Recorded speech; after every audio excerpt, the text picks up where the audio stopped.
Hello everyone, it's Hermione and welcome to another one of my videos. In this video, I thought it would be fun to bring you along on my first outdoor painting session. I've been really inspired by different watercolor travel journaling and sort of nature journaling lately, which I've made a whole video for over on my Patreon. So when Lightwish reached out to me and asked me to try out their new watercolor traveling palette, I thought it would be really fun to bring you along on that journey. So first off, let's unbox the package from Lightwish. So Lightwish sent me a package with the watercolor set and then 3 of their different types of sketchbooks, and I'm going to be bringing just one of them out for painting later on. And of course, what I was most excited about was the actual watercolor set. So the combination of that watercolor journal and the main sketchbook they sent me, which is also meant as a travel journal, was just a really good way of starting this outdoor painting journey. As you can see, the paint has gotten a little jumbled up in my particular set and also sort of melted a little bit. And let me just say that I did receive this during the summer heat wave, so I am expecting that to be the reason why the watercolors have melted. I have had no issues with them afterwards. You'll even see another slightly severe weather situations for them later on. That was no trouble at all. So no issues here. I just had to go back and figure out how to place them in the right order again. I don't think mine are in the complete right order, but with the swatch sheet that came with the set, I just made sure that I used the colors in the order that I have placed them. I also just wrote down the name on the back of each of the pans, just so in case I ever get them jumbled up again, I'll be able to reorder them to be in the same order that I have on my swatch. Also, you get to watch me be a complete idiot who could not at all figure out how to make this into a stand. I knew I had seen it before accepting the product and I just could not figure it out for the life of me. I don't know, I haven't had any sort of covers or anything like this before, but after looking back at it, it just made so much sense. And yeah, it was super easy, so this is not an issue. This was just me being an idiot. And then for the journal part, I got this one that also has a lot of room in it to carry materials that you might need along the way. And you'll see later how I filled this out with what I thought I needed for this session. Also, for all 3 of these sketchbooks, there's the same paper. It's quite rough and 300 GSM, and then you can easily clip it out of the journal as well. And overall, I think the products of this package was just such aesthetic products. I do have quite a few sketchbooks by now, but I'm always looking for ones that will look really nice in my sort of painting setup, because of course sharing it online, it's always good to have things that look aesthetically pleasing, and these definitely fill that criteria. I think one of them I might end up switching the paper out with just regular paper to keep more as a sort of notebook. I think for me that would end up giving it a bit more use. Again, super aesthetic, and I've been really excited to try out an actual watercolor set. So let's get going out to the forest.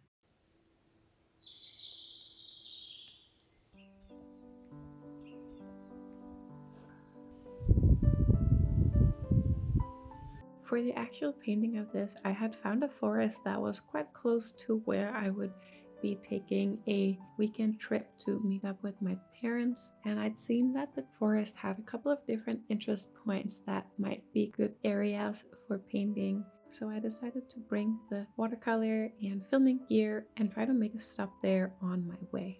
And the first place that we went to sit down and paint was this small sort of outdoor exhibition of the remnants of a small forest village that had been here from somewhere in the 1300s to the end of the 1700s. And now you can just sort of see in the area where the rocks of the foundations of the houses have been.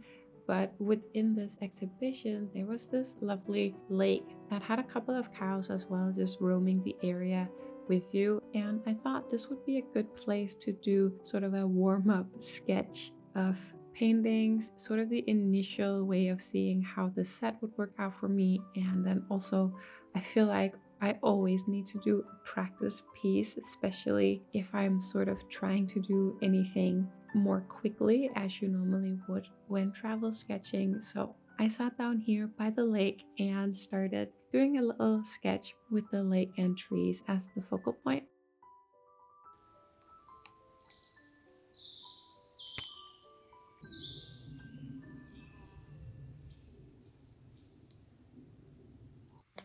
There were also another couple of areas I thought would be really cute to sketch within this exhibition enclosure, but for this first session I wanted to be able to sit down just to see sort of how these sets were working together, and I very quickly realized that I should probably be focusing on maybe just one over the other of these two. I don't think these two are meant to be used at the same time, so the way I had it set up was a little bit wonky, but it definitely still worked and was of course really easy to just take out when needed.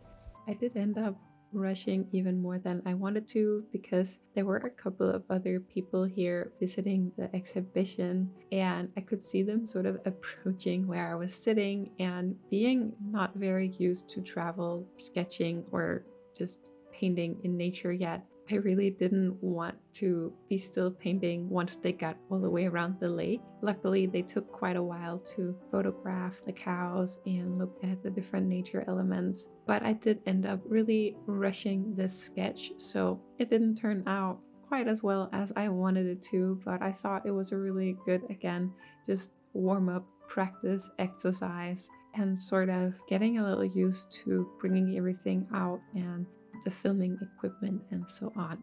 So I wrapped up quite quickly, and then I went out to look for a little bit more secluded spot where I could paint more undisturbed and maybe also just sort of get myself in a better headspace of not trying to rush through these paintings, which was really, I think, a block for me in the beginning because I see other travel sketchers being able to produce these really fantastic pieces in quite a short amount of time, and I really wanted to replicate it, but I think I really just need to take my time and get more used to this type of painting practice.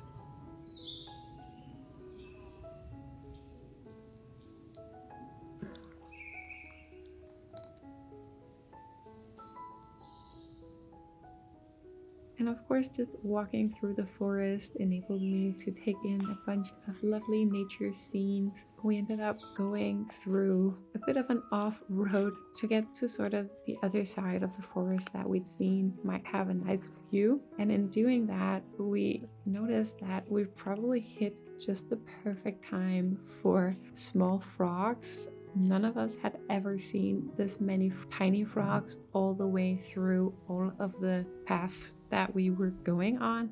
I tried to get it on camera, but it was hard getting the proper feel for how many of them there actually were, since every time I zoomed in, you would only be able to see just the one, but actually they were all over the place, and every time you looked at the forest floor, you'd be seeing them move around constantly around you. And that was a really fun experience as well. Eventually we found this opening in the scenery that I thought would be a really cute small landscape scene to paint, and instead of looking for a place to sit down, I just decided that I would do this one standing up to really test how this set could work as well when you're just a beginner who don't have any sort of tripod for it or chair or anything. I started by sketching out the scene with a colored pencil to give it this really soft look, and I'm just going to let these initial sketching lines stay in the piece as well to really enhance this softness, and I like to see what had originally happened in a piece when you're doing watercolors.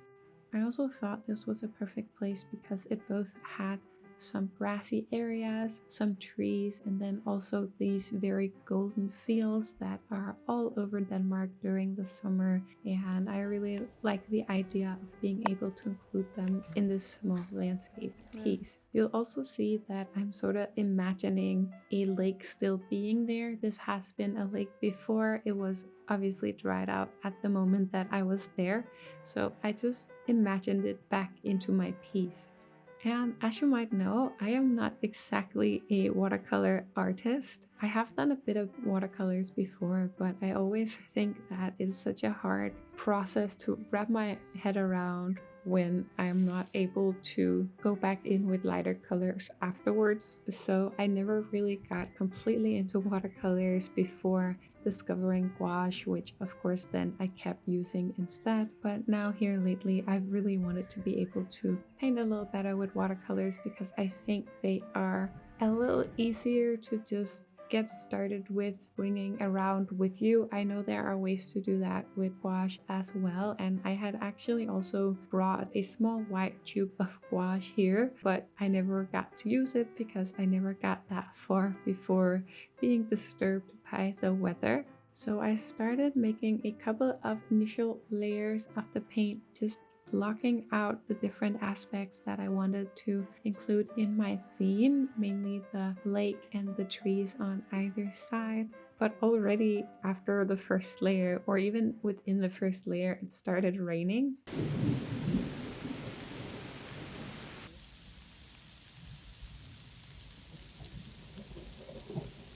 And I kept going for quite a while, standing out in the rain, really trying to push how long I could stand there because I was just really getting into the process and I thought it was a lot of fun standing here. But I did keep going a little bit longer before retreating back into a couple of branches that were just reaching very far out into the field, so I could use them as a sort of tiny roof for a bit before the weather really started to back up.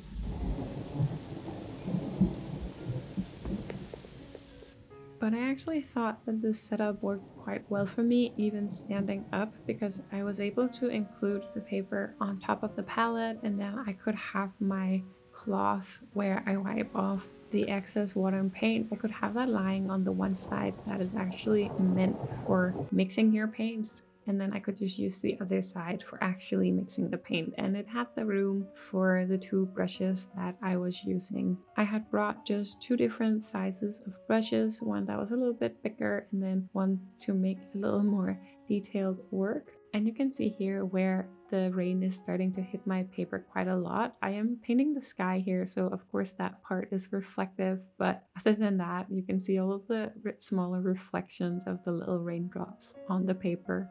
I also got a little bit stubborn, really wanting to stay here and finish the piece, but eventually I just had to give up because we were starting to get hit by so much water, even standing underneath the trees, and both my painting and all of my equipment was starting to get quite wet with this sudden rain and thunderstorm.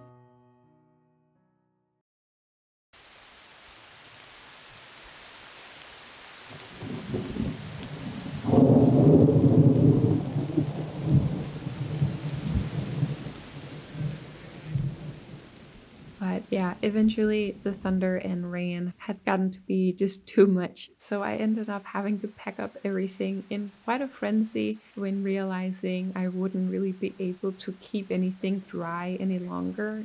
The rain was really coming down through all of the branches, even when we were running through the forest to get back. The rain just kept hitting us very harshly, even though we were below all of the trees.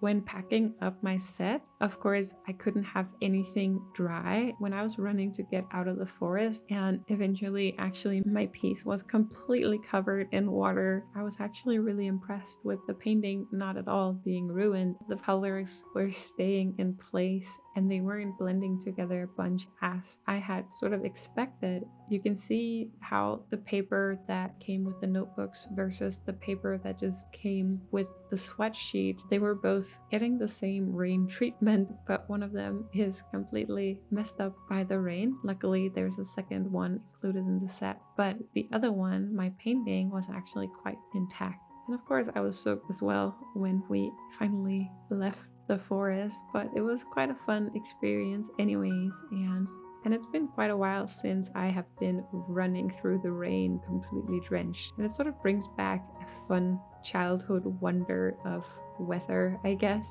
I also have always really enjoyed the sound of thunder.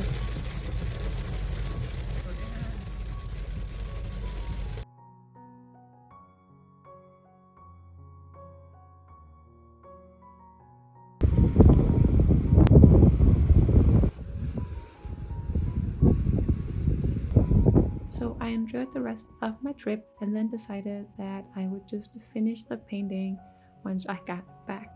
Because of the crazy change in weather, we also got to see this sort of foggy beach phenomenon that you don't usually see in Denmark, just because we don't have these crazy variations in weather very often. So I think that might also be a really good painting reference for a later date. For the rest of the trip, I got a bunch of other painting references that I hope to be using in the future. But for now, let's go back to me finishing the piece from the forest. For the actual piece, I did get most of the overall shapes and colors down, so I'm really just doing a lot of detailing work here, making sure that I get a little more contrast into the painting. It was really hard to see sort of how light everything was when I was out in the rain still, so I try to enhance some of these very golden elements of the fields and just give a little more depth to everything. I had a little bit of a hard time figuring out what to do in the front part of the piece. Again, I'm not really used to working in watercolors and thinking about how I should do these elements beforehand.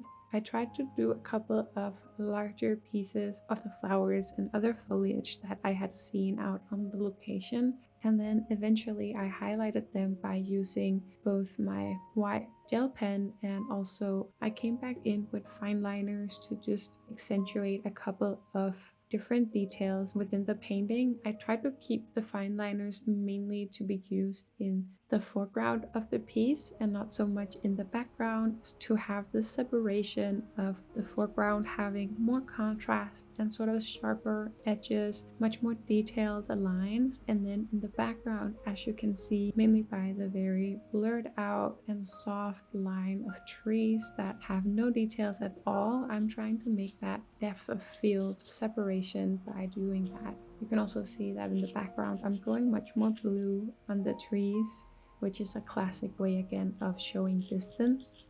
But yeah, that was everything I did for this trip, including my painting session in the forest being disturbed by rain and thunder. And I think the piece turned out quite well. It would be a very cute little postcard, or if you had a couple of more pieces in a series like this. I'm not going to change my general art style to be doing pieces like these, but I thought it would be fun to still include you in this little journey of me trying to paint outside for the first time. And I think I will definitely be using this set again. It is a bit on the bigger side of what you would bring for a quick journaling session, but definitely very aesthetic and very easy to bring around with you, both the watercolor set and the little travel notebook as well.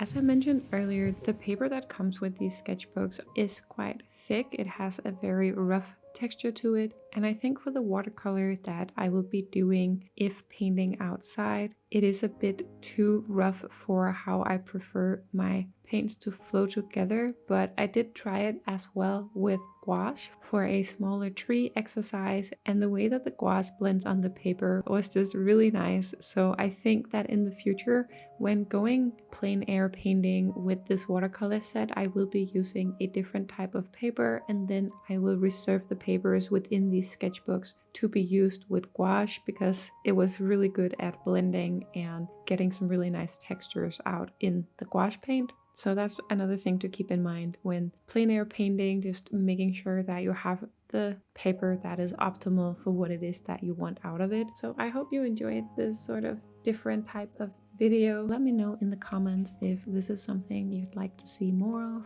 And I hope it might have inspired you to try out travel or outdoor painting if you have been thinking about it. I would definitely recommend it. It is a really fun experience, and I wish that I could have stood out there for quite a lot longer. And definitely, if you are a bit shy about painting in public like me, there are definitely areas where you can go and be completely alone. There was not a soul close to us at all while I was standing out painting in that second spot. So it's just about finding the right places, and then hopefully you'll slowly grow more accustomed to paint around other people as well, and hopefully I will too. Alright, thank you so much for watching this video. I hope you enjoyed it and see you next time.